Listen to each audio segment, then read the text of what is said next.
casco a Julen Arzuaga por lo que nos ha defendido, ¿no? en este tema. Estamos encantados.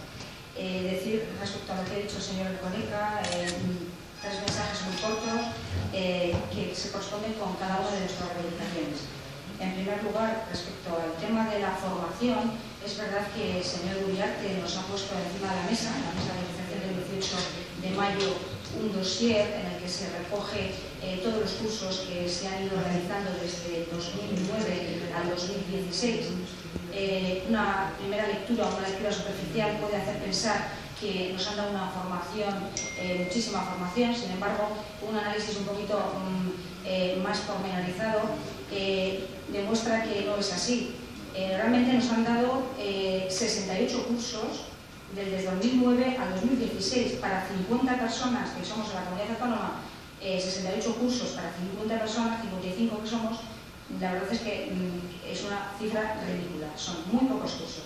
Además, viendo el tema de qué gastos han asumido respecto a esos cursos, los gastos que han asumido son prácticamente de los 68 cursos estos que digo que se han planteado, son 7 gastos, es decir, han pagado en 7 casos, han pagado todo.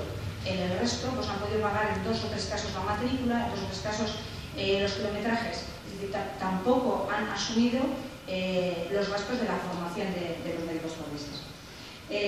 Además, el otro punto sería el tema del descanso. Él dice que efectivamente que nos han concedido las horas, decía el señor Erkoreka, que se comprometen a respetarlos. Tenemos que hablar de que lo que estamos pidiendo nosotros es un derecho que ya está reconocido en una resolución del año 2014. Sin embargo, el Departamento de Justicia reiteradamente y sistemáticamente lo ha obviado. Es un derecho al que tenemos derecho, me valga la redundancia, y sin embargo solamente lo han puesto por escrito después de que nos hayamos puesto en huelga. Es decir, el gobierno vasco realmente no respeta los derechos de la gente. Y en tercer lugar, el tema del nivel salarial, del tema salarial. Él dice, el señor Erkoreka dice que hemos mejorado las propuestas. Las propuestas realmente son ridículas. Nosotros insistimos, somos médicos exactamente igual que otros médicos. En la comunidad autónoma, los médicos que están perteneciendo a otras, que han pertenecido a otras instituciones y han sido transferidos, todos ellos están ya teniendo este nivel mínimo que nosotros pedimos, que es el 27.2B. ¿Por qué nosotros nos dan menos o nos ofertan menos que a otros médicos? ¿Qué pasa? ¿Que los médicos forenses somos médicos de segunda? Pues no, realmente no.